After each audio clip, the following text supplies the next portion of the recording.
so when we initially realized we needed to have people on the team setting, it was like we got a ton of leads, a ton of inbound leads.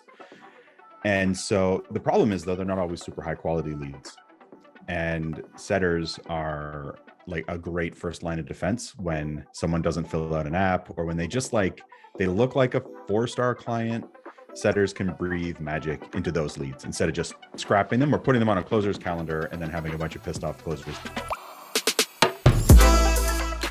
What's up, everyone? I'm here with Chris Baylis of the Sponsorship Collective. And Chris, I'm really pumped to chat with you because you just recently installed setters into your org. And I know this is something we had talked about for a little bit. And just before getting on air, we talked a little bit about how setters are often misunderstood. A lot of people don't really understand what setters do. And I'm curious to hear if you actually understood what setters did in your journey. What was the initial moment that you're like, I should probably get some setters? We've done in-house setters, we've had our own setters in-house, and we're working with you guys as our outsourced setters. And so when we initially realized we needed to have people on the team setting, it was like we got a ton of leads, a ton of inbound leads. And so the problem is, though, they're not always super high quality leads. And setters are like a great first line of defense when someone doesn't fill out an app, or when they just they look like a 4-star client. Setters can breathe magic into those leads instead of just scrapping them or putting them on a closer's calendar and then having a bunch of pissed off closers because you're putting shitty leads on their calendar. Yeah. So yeah, we were seeing lots of peaks and valleys in our lead flow. And so we knew we needed setters because it's we want to keep the consistency. We want to make sure everyone that enters our world gets a phone call, gets an email, gets a text, gets welcomed into Facebook. They're kind of part of a customer service team. Also, they help warm up leads. They do a lot of functions. The problem for us kind of evolved, and it was we're not good at coaching setters. It's a hard job. So let me ask, was there a moment that you identified that? And if so, what was that moment? Yeah. So it was when we were dealing with churn on our setter team. We would get these setters who would come in and some would stick around, and it's because they were just special magic people and they could just endure my bad management, really. Okay. And so what were when you initially had setters come on board, what was your thought process in terms of what did their day-to-day look like as you designed it at that point? So when they first started, I'm laughing because anyone who's had a sales team mature over time and grown their business knows how stupid what I'm about to say is. But I was here's a list, here's a phone. Let me know when we have some sets. And then right away it was oh, well, is this a qualified lead? Is what counts as a qualified lead? And I was I don't know, because we'd never spoken to these people before. So it was just here's a huge pile of contacts, phone them all. Yeah. And then what I came to realize over time is it's not the first call that people agree to jump on a closer's calendar. It's not the second call. It's the mix of follow-up, content, building a relationship. It's all these things that are not actually that transactional. You can operationalize them. You can make them fairly transactional, but they don't feel transactional to the prospect. And so, yeah, when setters showed up, I was they're just going to call everybody. We'll get 1 billion calls on the calendar. And just smile and dial, baby. Yeah. And first of all, what a shitty existence if you're the one having to do that. It's a recipe for burnout. And two, they're not learning any skills to eventually become closers or to contribute to the closing team. We put them in a silo and that's it. Here, call this list. And so our understanding evolved quickly from there. And so what was kind of your first major insight or evolution in your understanding? Well, so for the setting team, it was ask a setter, hey, what do you want to do with your life? I'm 95% sure the answer is I want to be a high ticket closer.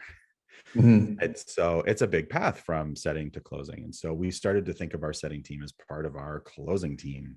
And then How can we have our setters interact with the closing team? Like, what are good leads to send to the setters so that we're guaranteeing success? All the focus is on the close, and you forget that it's from marketing all the way through to the last objection. Like, that whole experience is what determines close percentage.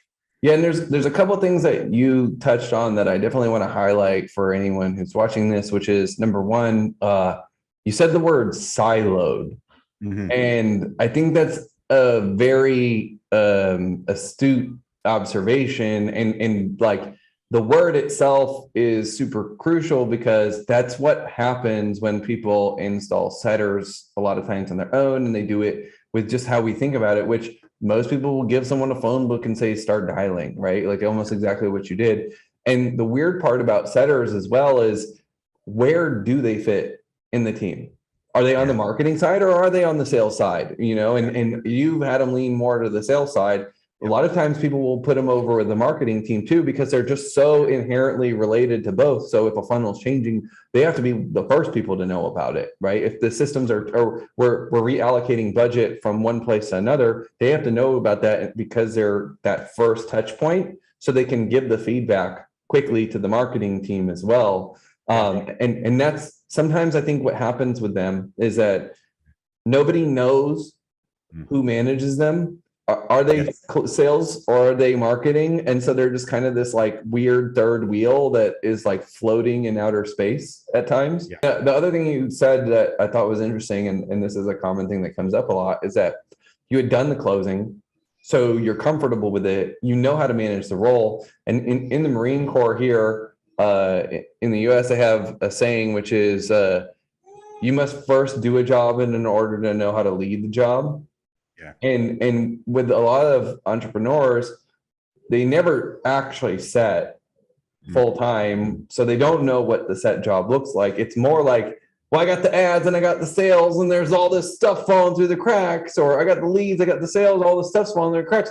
I just need someone to just dial them out, right? Like that's kind of the initial aha or thought process that makes us want to bring them in. And it's particularly difficult if you never done it. You don't even know what the heck they should be doing.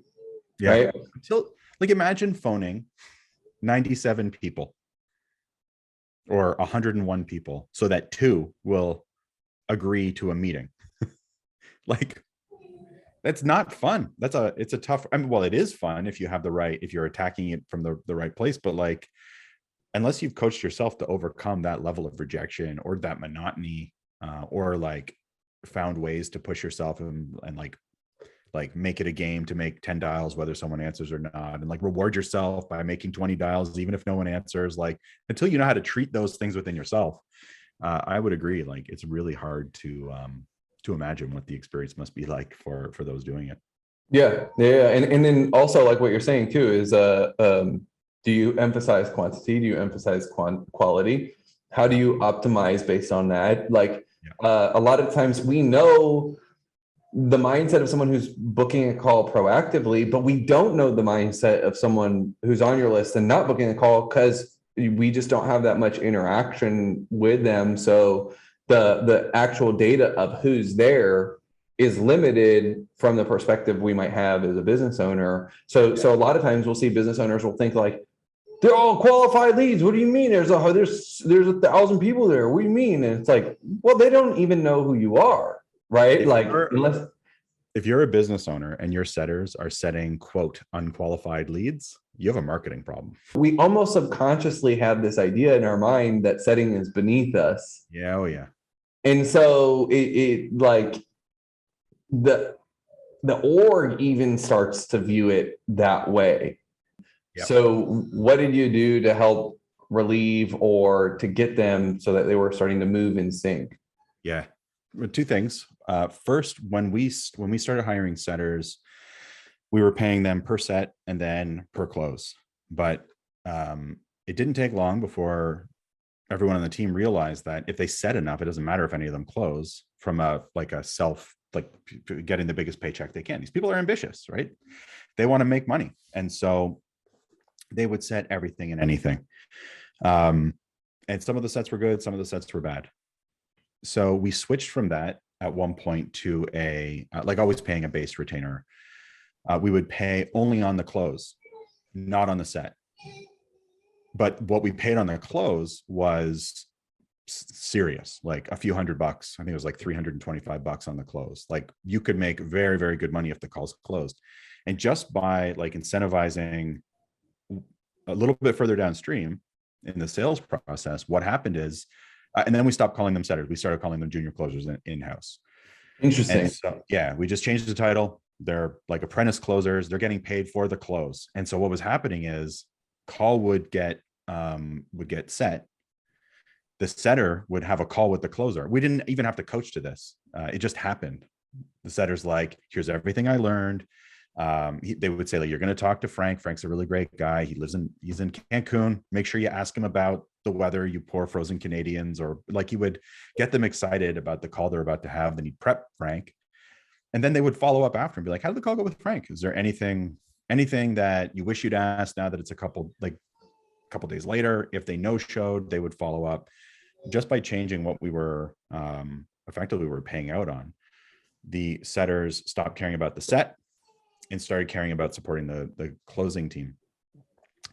And then the other thing that we started to do is, this is courtesy of Nav's advice. Like we actually did some training and some coaching with the setters. Like, think of yourself like a junior closer. If the closer doesn't close, it's not just they who get to tell you put a crappy set. You put a 5-star prospect on their calendar and they chose not to close them. So go ask them, like, what happened? He told me all these things, like, how come he didn't close? What can we do better? Like they actually just acted more senior on the team because we coached them to do so, and we were paying them on the close. And so, so anyway, those were two interesting shifts that we experimented with that had really positive results. And what's been sort of the most surprising part of, because I feel like one of the things that happens when you work with the done for you setter team, as opposed to when you're doing it in-house, is you only have the experience of that one set team and what works. Yeah. And then on ours, we have the experience of being in so many set teams and seeing what's actively working in the marketplace. So what were some of the like aha moments or surprising things that you noticed that was done differently?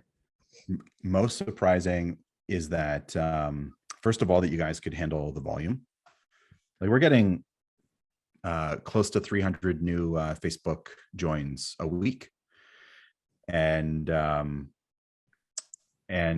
we get 70 to 100 new leads with phone calls a day into our system. And so like when we had 3 full-time setters, we couldn't keep up with that. We were never, ever even breaking even, let alone like calling people who have been in our world for a couple of months. So the fact that you could handle my volume was amazing. So we have more than one seat with the team, but like still fewer seats than I would have if I were hiring these folks. So that was one. 2, there are no questions. So when we hire new setters, it's like, hey, we work in sponsorship. It's perhaps an uncommon niche. So people are like, can we help this kind of person? Can we help that kind of person? I had none of those questions at all. So my time was really freed up. And then I traded all that in for a 30-minute call with my account manager, and that was it. Sets just showed up. And then the sets that showed up were closing at KPI immediately. So again, I don't know if this is typical results or not, but it was like all the things I said, like you can't treat setters like it's just this thing you add onto your business and they just work in their own little silo. All of that isn't true anymore. I just installed the setter widget into my business and it works now. And so like I don't know. It has been, it was a big surprise. And then we did 39K in revenue from sets in month 1. If I had no setting team, and frankly, if I continued the path I was on, hired them myself, that would have been 39K we would not have in our pocket, period.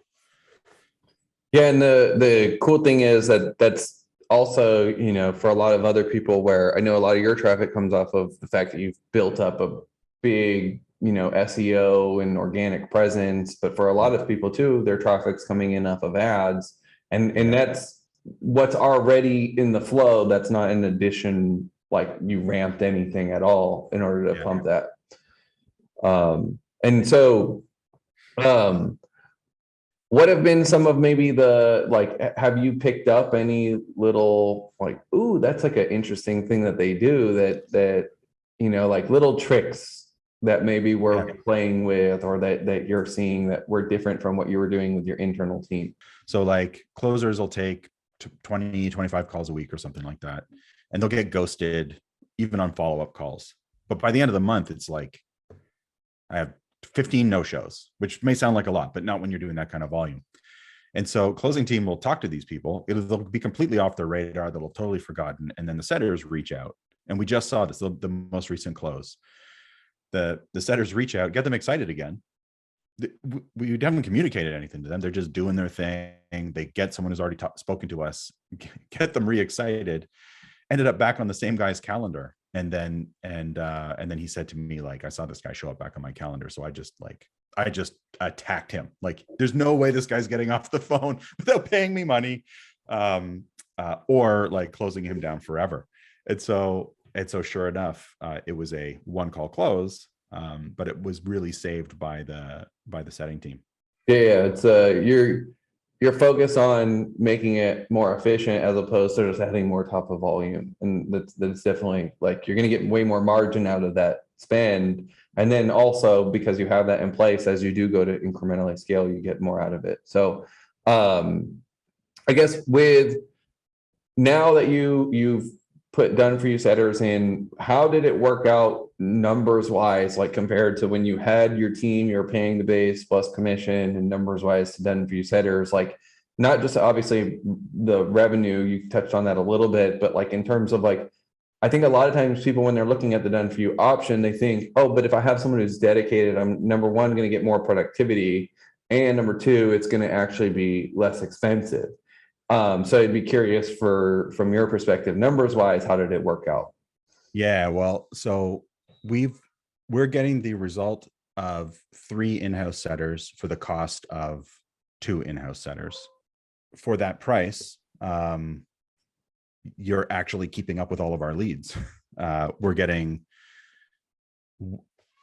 for us, is like between 20 and 30 sets per week is what we're getting on our calendar, which is like amazing. So the number of sets has gone up probably 20%, 25%. Costs have gone down by a third. And they're closing at KPI. So like, which has actually never happened for us when we had in-house setters. So the close percentage is better than in-house. Yeah. This is why I'm so like, I'm shocked, because it's like, you're actually better at setting my leads without me involved than the people I was managing are at setting my leads. Like, I don't know what this says about me as a business owner, but or what it says about you guys as business owners and service providers, but like the quality is significantly better, which I did not expect. I'm like, oh, we'll endure some crappy leads in exchange for not having to manage a team. And it has not been that.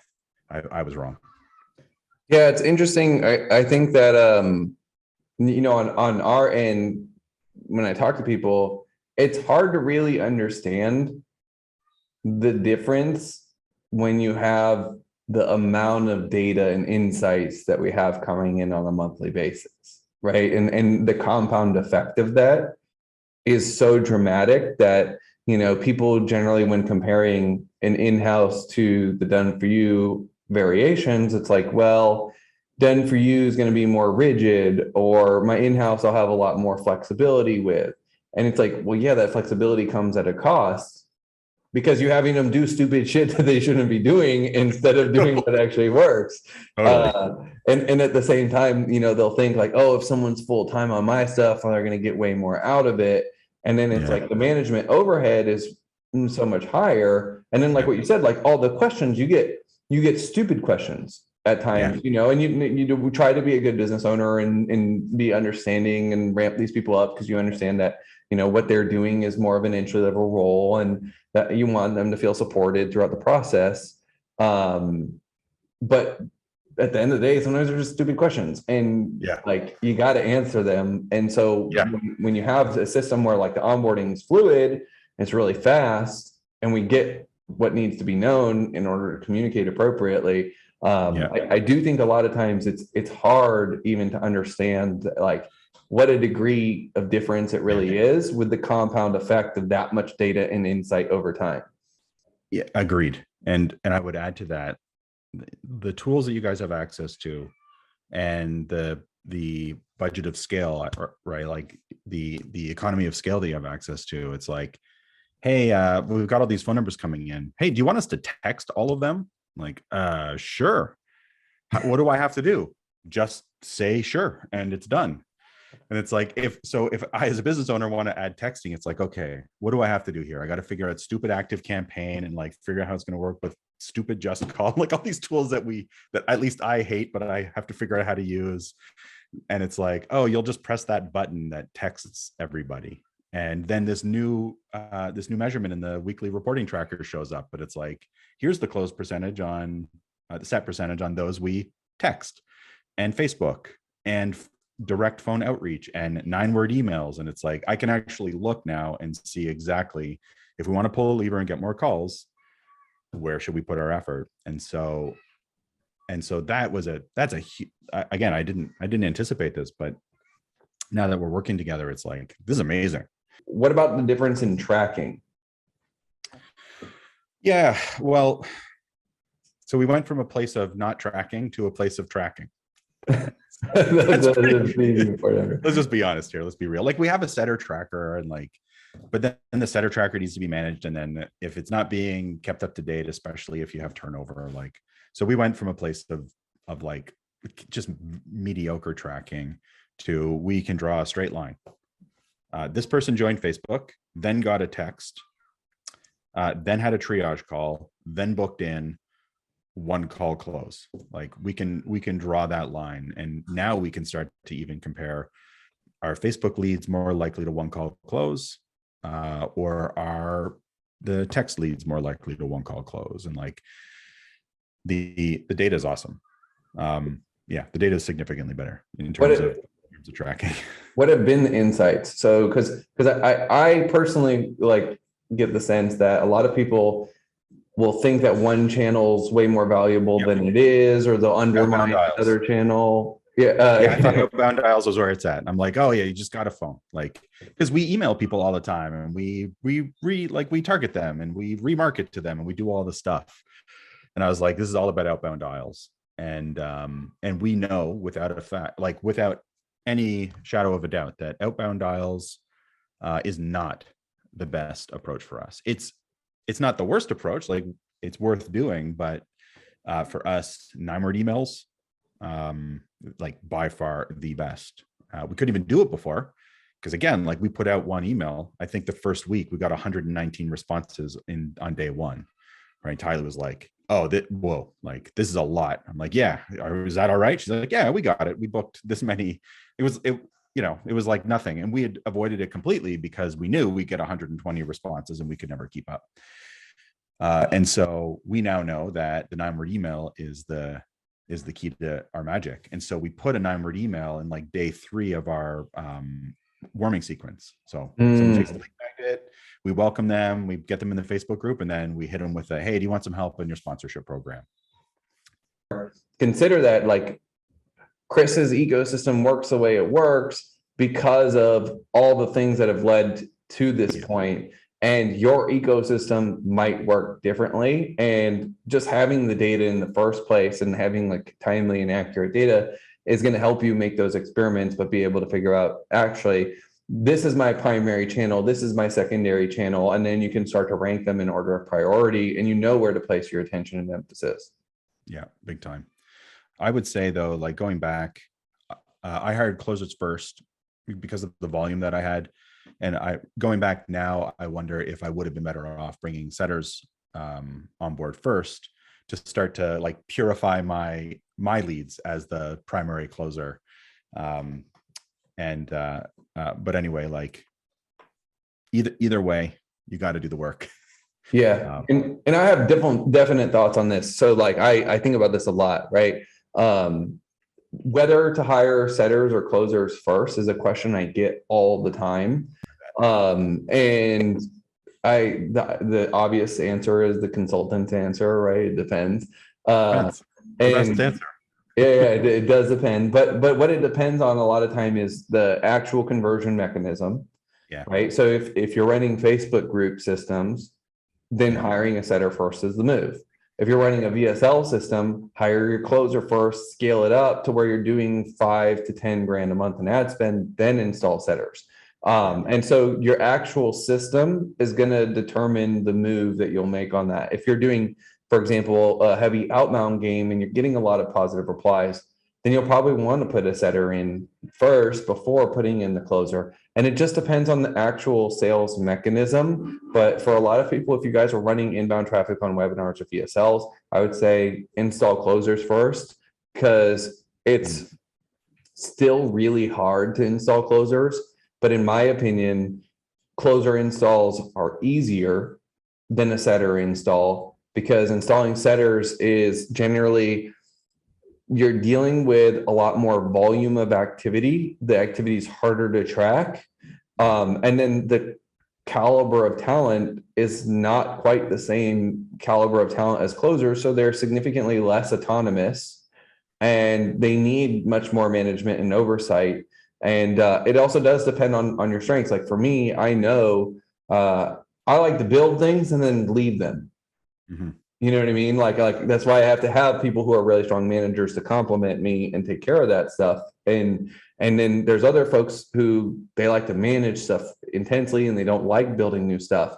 And so that's a big factor as well. Is like, what's your bias in terms of how your brain works? And if you like to build something and leave it, you can kind of do that a little bit more with closers, because they just tend to be more autonomous once they're in KPI. You know, they might hit a slump and you got to snap them out of it. And it comes in almost like where you're like, you know, Tony Robbins doing an intervention, like get out of it. You got to give them a quick exorcism and then they'll be back in KPI. And then you can let them run for another couple months.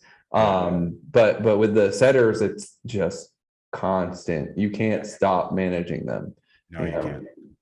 Yeah, well, you can, but you'll pay for it. You'll pay for it. Yeah. Like a closer, it's like, you know, like someone who's hitting a KPI and then they enjoy your offer, like, and you know, and it's their jam. It's like your involvement is actually rarely helpful.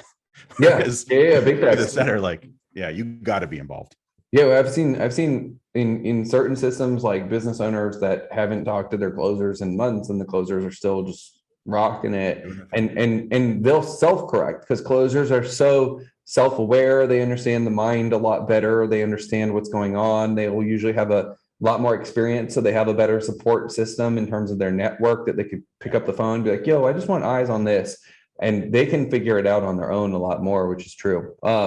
Well, Chris, thank you. This is going to be massively helpful for anyone that's looking to install setters. And if you guys are watching this and you're looking to install setters, we can help you where we totally do it for you. We can help you where we help you with the install. Either way, we're happy to talk through, look at your system, and then just let you know what's going to be the best recommendation for you. You've heard it as well from Chris that he's done both and both work. It's just strategically what lines up with what your initiative is. And so that's the main thing that we'll want to take into account. But outside of that, super grateful for you. It's always fun being able to jam, and hopefully I get to see you in Fort Lauderdale. Yeah, man. I'm checking the news and booking a flight. That's what's happening right now. That's it for this week's interview. Hope you guys enjoyed it. If you did enjoy this interview, we do one like it every single week inside of our free Facebook group called 7-Figure Agency Owners and High Ticket Coaches. So if you're an agency owner, coach, service provider, and you're really wanting to scale to 7 figures and beyond, join us inside the group. It's coachingsales.com/group. Again, coachingsales.com/group. See you on the inside.